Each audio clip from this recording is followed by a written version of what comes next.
This is Build a Brand, the show where we don't just look at what brands do, we decode why it works. Because sometimes the smartest strategy isn't about winning the biggest stage. It's about choosing a different one entirely. In the ICC Men's T20 World Cup, one of India's largest consumer brands did something unexpected. Instead of backing the obvious choice, instead of competing where everyone else was spending, Flipkart chose a team most people don't even track. The Namibia national cricket team. And that decision wasn't random. It was precise, calculated, efficient.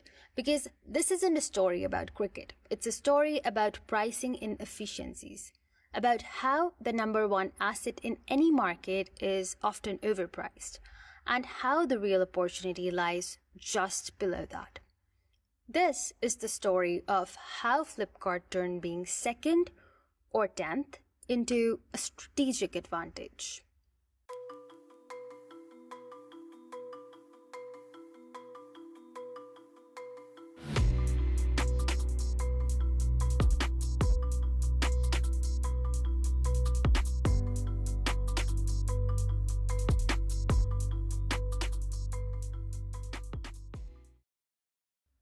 There's a deeply embedded belief in marketing. If you want maximum visibility, you buy the biggest asset.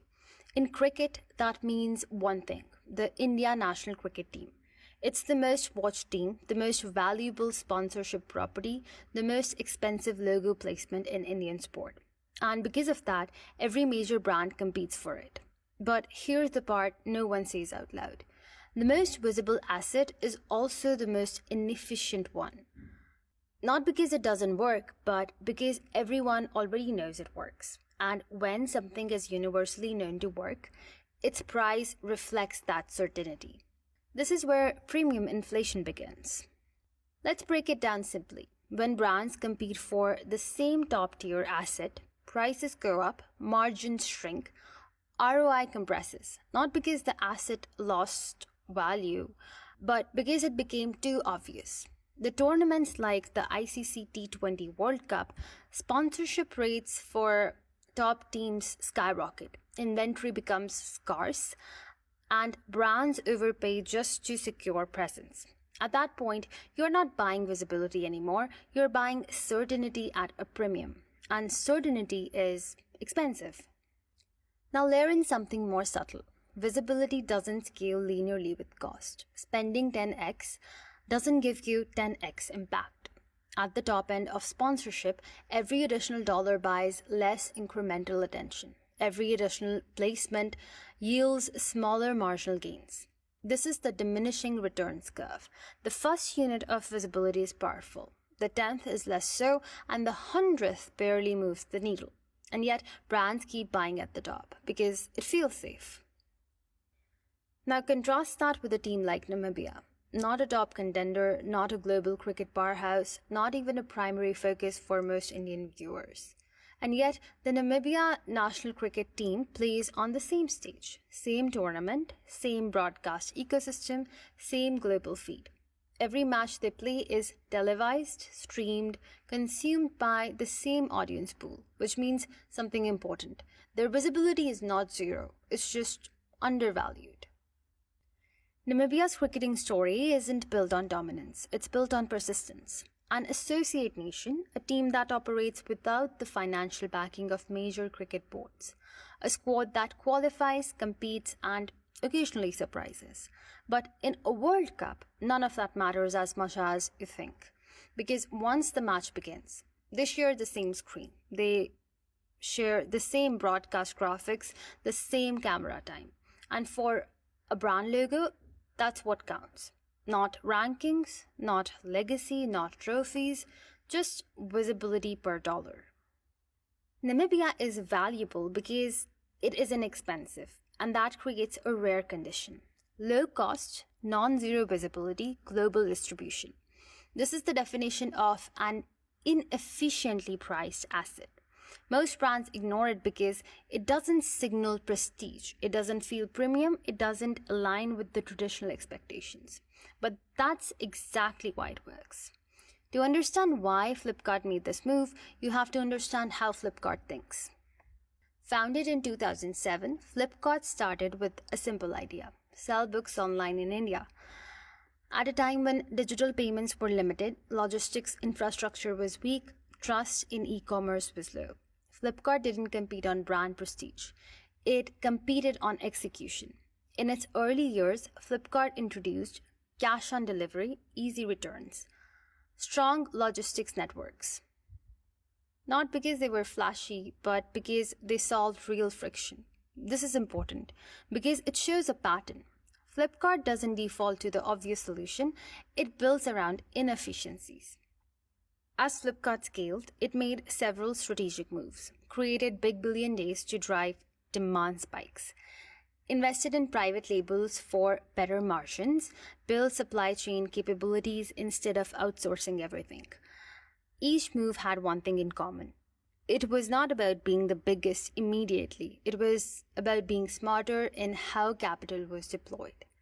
When Walmart acquired a majority stake in Flipkart in 2018, it wasn't just a financial milestone. It reinforced Flipkart's positioning as a scale player, a systems-driven company, a business that optimizes for efficiency. Post-acquisition, Flipkart didn't suddenly shift to reckless spending. It continued to balance growth, unit economics, strategic investments. Which brings us back to Namibia. At some point, Flipkart had to answer a familiar question.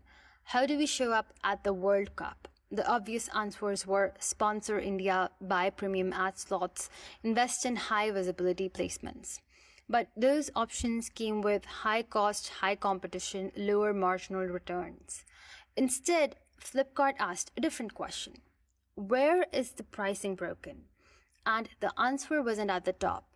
It was just below it.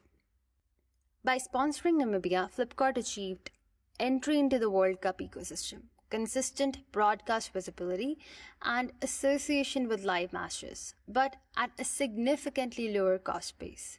This changes the equation. Instead of high cost, high visibility, average ROI, Flipkart created low cost, moderate visibility, high ROI. And in many cases, that's the better trade. Imagine a curve. The x-axis is cost and the y-axis is visibility. At the top end, cost rises steeply, visibility flattens. At the mid-tier, cost drops sharply, visibility remains meaningful. Namibia sits in that mid-tier, and Flipkart positioned itself exactly there. So this is where the insight becomes universal. The best asset in any category is the most recognized, the most demanded, and the most expensive, which makes it the least efficient. Because efficiency is not about absolute performance. It's about performance per unit cost. Hence, the number 2 or number 10 option often offers lower acquisition cost, less competition, more room for differentiation. And when distributed through a shared platform like a global tournament, it can deliver comparable reach, strong recall, and better ROI. And this isn't just about sports sponsorship. It's about how markets behave in general. In any market, the best known asset is priced for perfection. The second best is priced for doubt. And that gap is where the opportunity lives. Now, where this applies beyond cricket. Influencer marketing. Micro creators versus mega influencers. Hiring. Emerging talent versus established stars. Media buying, niche platforms versus mainstream channels. In each case, the number 1 option delivers certainty and the number 2 option delivers efficiency. Flipkart didn't choose Namibia because it was the best team. It chose Namibia because it was the best price visibility. And that distinction matters because in modern marketing, winning isn't just about being seen. It's about how much you paid to be seen. This is Built to Brand, and I'm your host Tanvi. And if there's one thing this story reminds us, it's this. The smartest brands don't compete at the top. They compete where pricing is broken.